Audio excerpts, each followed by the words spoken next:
Well, hello, my friends, and welcome to the second part of the Australian sea lion habitat. If you haven't seen the first part, go back and watch last week's video, otherwise, you're not going to know what's going on here.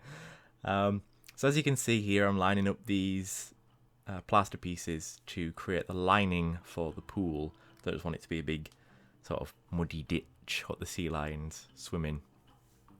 And really, a lot of time was spent here on getting that to look right, getting it to work, making sure the angles are all navigable. It's also the look as well. Obviously, you can see underwater from the two viewing galleries, so I didn't want it to look too samey. And the first few designs we go with here, including this one you can see now, it's very samey and very boring. So I redo this a couple of times, and in the end I just stopped recording because I couldn't figure out a design that worked. It was taking absolutely ages, but thankfully I did figure out a design, and you'll see that relatively shortly. But yeah, I thought I'd start with this side instead because it's straighter than the other ones, and obviously I wanted varying depths for the sea lions. I wanted a shallow area, something that was more like a shoreline, and then like a deep area where they could dive and where they'd feed, because primarily Australian sea lions feed on the seafloor, which works great to have the underwater feeders actually, because you're more likely to see them from the viewing galleries feeding. So you can see here I'm putting this design in now. We don't keep that. I do that entire wall and I think, alright, it doesn't look too bad. And then I start doing the back wall and nah. Nope. It just doesn't look right at all. Just leveling off some of that terrain. There's a lot of really fiddly stuff with this habitat. I was figuring out how to do the two little curve areas there. I copied that one and then line it up, and then that moment of realization hits where it's like, that doesn't look very good. And that's what happens, unfortunately. But I do settle on a design, and you will see that very shortly.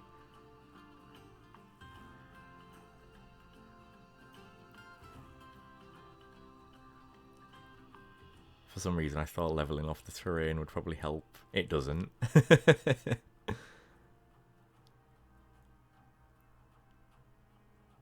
And here we go, the lining is finally in. It's a design that I'm happy with. And then this sort of side wall that the viewing gallery looks onto, rather than doing it as plaster again, I thought we'll do this as like really nice rock work and sort of put some plants in there, make it look like a rocky shoreline, because that's the preferred habitat of the Australian sea lion, is sort of bays and rocky shorelines, but they prefer to lounge around on beaches, which is why there's so much sand in this habitat. As I said earlier, they do of course feed on the sea floor. They eat things like octopus, lobsters, cuttlefish, small rays, sharks, things like that. And they can live for between 17 to 25 years. They only reach breeding maturity at 12 years old. So we might have baby sea lions in the future, but they'll be here for a while. And that's actually more beneficial to us, because as far as Planet Zoo is concerned, the size of this habitat, we can have the maximum amount of Australian sea lions. And that was originally the plan. But now that there's 6 in the habitat, I'm thinking we can maybe do 12, and I think it'd start to look a bit full by that point. So we can double in size, maybe even a little bit more. But I think 12 is going to be the number we're going to aim for. rather than the maximum. Here I'm just building a nice little focal point. It's a little arch that the sea lions can and do swim through. And then at the front here I'm just hiding that terrain that pokes out with some faux rock. Interestingly, and something we will have to pay a lot of attention to, is Australian sea lions genetically differ from other colonies of Australian sea lions. So if you took two sea lion colonies and looked at their genetics, they'd both be completely different. So we're going to really have to keep track of who's breeding with who and what pups they're having, because we don't want inbreeding, and we also don't want to be sending genetically compromised individuals back out into the wild. They're actually a very social species, and the death of any member can have a negative impact, especially if that colony already has a low population. It can mean that that colony will disband and go elsewhere. They'll join other colonies, or they will just die off, which is really sad, because there's around 10 to 12,000 Australian sea lions. They are listed as endangered. However, there's only around 6,500 breeding individuals, because of course they only reach breeding maturity when they're 12 years old. So the population is continuing to decrease despite our best efforts. Of course we can do more, and we should do more. And part of that is, of course, ensuring that there's healthy captive populations in zoos and wildlife parks and aquariums for an insurance population, and to also raise awareness for this species, because until starting Dunswell Zoo, I didn't even know that Australian sea lions were a different species. I just thought there were sea lions in Australia, the same way you get sea lions in California. So that was an eye-opener for me. What else do I know about Australian sea lions? Humans are probably one of the biggest negative impacts on Australian sea lions, unsurprisingly, because humans seem to have an impact on everything on the planet, a negative impact as well, may I add. Gill nets are a particular issue. Climate change, global warming, things like that, pollution, these all have disastrous negative effects on all animals really, but particularly in this case the Australian sea lions. So where can you find Australian sea lions? To my knowledge, there's only one zoo that has them, and that is the Taronga Zoo, if I remember correctly. Other than that, your best chance is Kangaroo Island in South Australia. That's a good tourist destination for Australian sea lions. You can also find them on the mainland as well. They're 85% population distribution in South Australia and 15% on the Western Australian coastline. And that's where the name of this habitat comes from, which is Tarcoola Bay. That's what I've called this habitat. There is a place called Tarcoola Bay. It is not named after that. Australian sea lions can be found in a place called Tarcoola, and Tarcoola Mountain and places like that. But there is a place called Tarcoola Bay, and Australian sea lions cannot be found in that place called Tarcoola Bay. So this is a bay in Tarcoola, not the place Tarcoola Bay, if that makes sense. It's a bit of an odd one, that one. I just liked the name, Tarcoola Bay, because it's the final habitat we're building in the Australia section, technically Australasian. So I wanted it to be a big sort of centerpiece, if you like, and I hope that I was able to achieve that.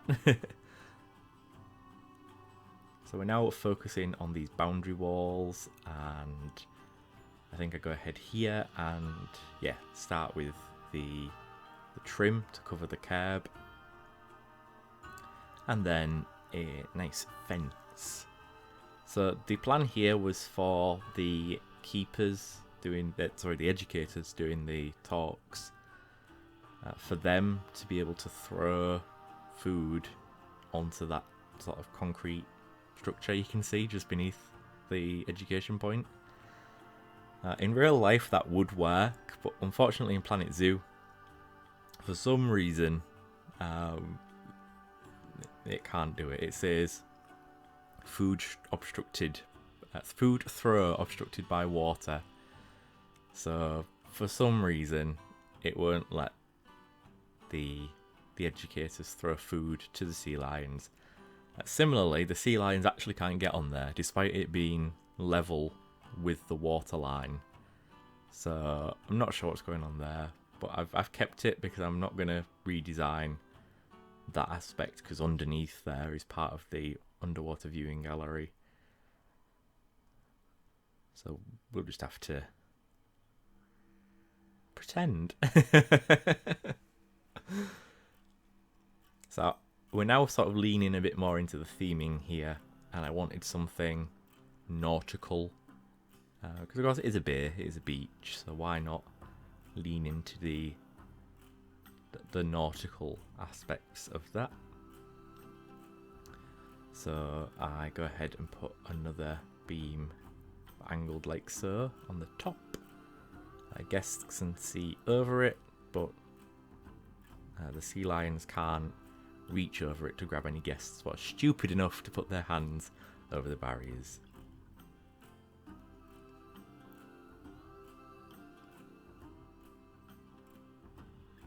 Of course, keeping the Dunswell Zoo theming there, making sure that everything's cohesive across the zoo. And then putting some basking rocks in, which they can use most of them. There's only 2 that they can't use. I don't know why, but you know, whatever. It's Planet Zoo.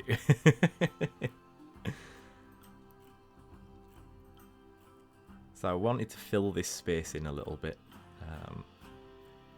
just to make sure that the sea lions go through that arch, because I think it's a really nice viewing opportunity. So that's exactly what I do. I fill that in a little bit. Initially go for that rock texture, but then I don't like it. It looks stupid, so I get rid of it. And then just do something like that, and that looks miles better for me anyway. So typed in sea lion and it came up with the underwater submarine buoy thing and the rubber ducks. It turns out the Australian sea lion doesn't have that enrichment, so that's interesting. And the same with the flat fish feeders, they don't use them. It has to be the other fish feeders, which is unfortunate because the flat ones disguise better. But it is what it is. So here, I'm just hiding any seams and any Z-fighting with fur rocks. Unfortunately, the fur rocks have quite a large hitbox, so it does mean that there are some areas where our sea lions can't enter the water, where I would maybe like them to, like right here, for example. But it's just something we'll deal with. It's not the end of the world. It'd be nice to get some more fur rocks though in a future pack. Some more designs. Yeah, just tidying stuff up a little bit, making it look a bit more natural. I could not get the name of this grass here. Triodia. There we go. So they don't actually like this grass, but I think it fits the theming and the habitat much nicer than anything what they do like, so we go ahead and use it. And I'll just do a little planted section in here, just to break things up a little bit. It's nothing impressive.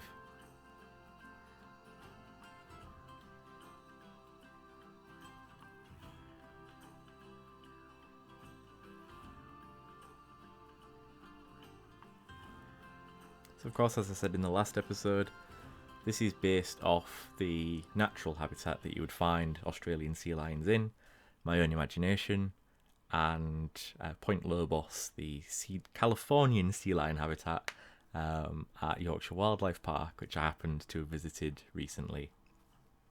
I will actually put up a picture of my original drawing for this habitat, and you can see how close I got it. Some things had to change just because of the way Planet Zoo works, and I'm not a fantastic drawer, but there we are. So my plan was to put a shelter in here, somewhere that the sea lions could escape from the sun, but everything just looked bulky, so I decided we'll just change the landscape a little bit. And I did briefly think about giving them a cave, and then I thought, you know what, they've got the house, they've got the beaches, they'll be fine. They'll be fine. So now we're on to something that's not necessarily necessary, which is an oxymoron for you. The pump house. I wanted to add a little bit more realism to this, whereas my other builds I've sort of lapsed a little bit on the realism. So in here I build a sort of pumping system that the guests, because that's a good idea, that the staff can access. So there's obviously the intake pump and the return pump and the filtration system and stuff like that. The inner workings would probably be below ground, that's accessible to the staff, or it would be in its own building. I just thought we'll have like the control panels and stuff and the indicators, we'll have them here so that when keepers are going into the habitat they can perform visual checks to make sure there's enough salinity in the water, that there's enough filtration working, that there's enough water volume being circulated, things like that. All these things are important to keeping aquatic animals in captivity. You know, think of it as like a fish tank. You know, you need your filtration, your filter media, temperature, current. If you've got saltwater fish, it needs a salinity level, things like that. That's what we're doing here.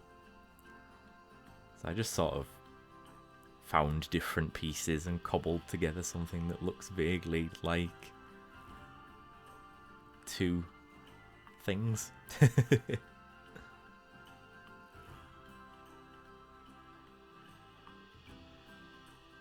Some pipe work.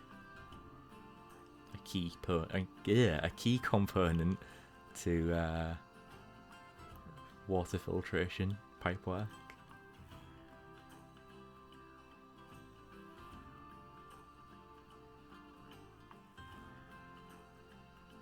And then of course you want some pipe work leading away from that into the pools. So we do the main pool first.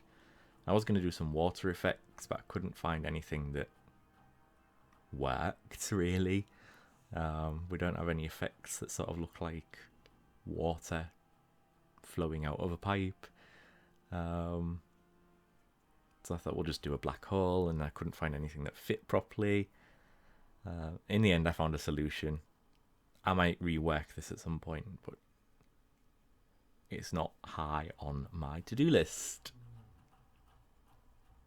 And that's the solution. Just copy another pipe in and slightly move it over. Just hiding some more of that plaster there. Now here we are in the underwater viewing gallery, the main one, and I wanted to break up the awful monotony of the wall. In the end I just decided to cover it with like education and signs and things like that. And you can see here I'm modifying one of the in-game prefabrications to use the California sea lion statues, but you know, the statues, it's not the be all and end all if they're not Australian sea lions. Getting rid of the path because I don't want guests to walk through the statue. Lighting it up because it is quite dark down there. I apologise if you heard that, that's my neighbours.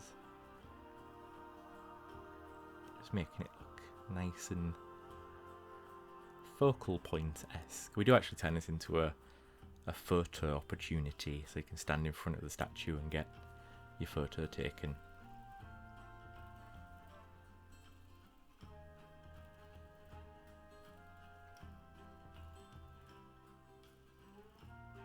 make it look like it's sand using the mud panels.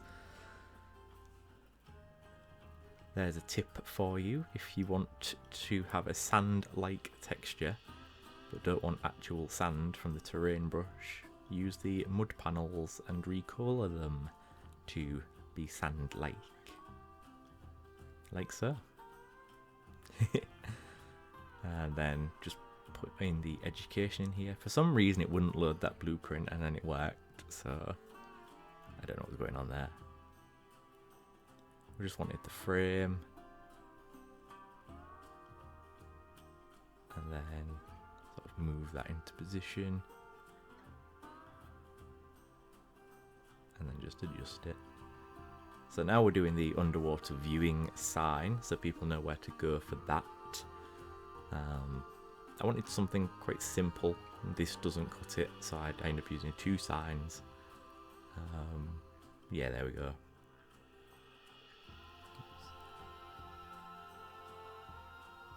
It's interesting. And then we put the sea lion sign behind it, when I eventually find it.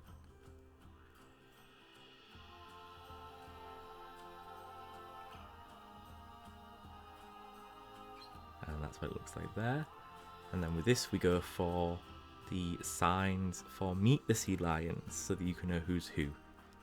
The names of our Australian sea lions, which of course in the last episode I decided on a theme that the first 3 are going to be named after some of my subscribers, Aubrey, Samuel, and I've got the other one, Aubrey, Samuel, and Andrew. And then the other ones we'll name after Wizarding World characters, so things like Hermione and Minerva and Sybil and Harry and Ron and things like that. We already have a Harry, actually. Harry's one of the males.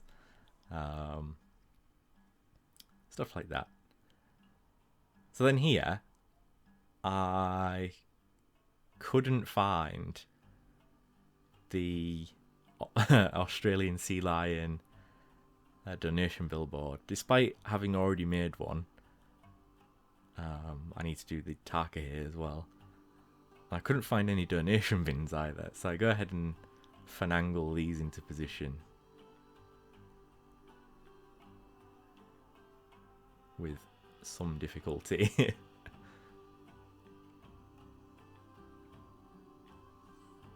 And then again with the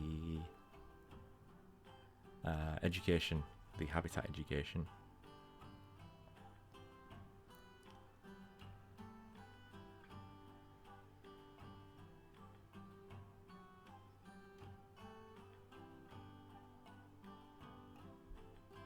Like so. Another donation bin down here. Straighten it up a little bit. It turns out I just named the file wrong. That's why I couldn't find it. I thought I'd named it Australian Sea Lion or Aussie Sea Lion, and I haven't. I'd named it Dunswell Zoo, Australian Sea Lion donation, something or other. Here we're doing another sign for Takula Bay. This one's near the Wallaby Walkabout sign. So of course if you come out of the Wallaby Walkabout, then you will see this sign instead of the one that goes overhead. And yeah, this one turns out really nice. We use the conservation cladding pieces. They look really modern, really new, really fresh, which is exactly the sort of look I was going for with this sign. And then just planting it up a little bit, because it does look a little bit barren at the moment. Buffalo grass. Some saltworts, stalwarts, an aquatic plant. Yeah, it's making it look sort of Australian, but keeping in mind that we are sort of in the UK. And then, again with that nautical theme, so we use this nice rope fence and we extend that around the perimeter of Tarcoola Bay. It's very finicky getting everything to line up.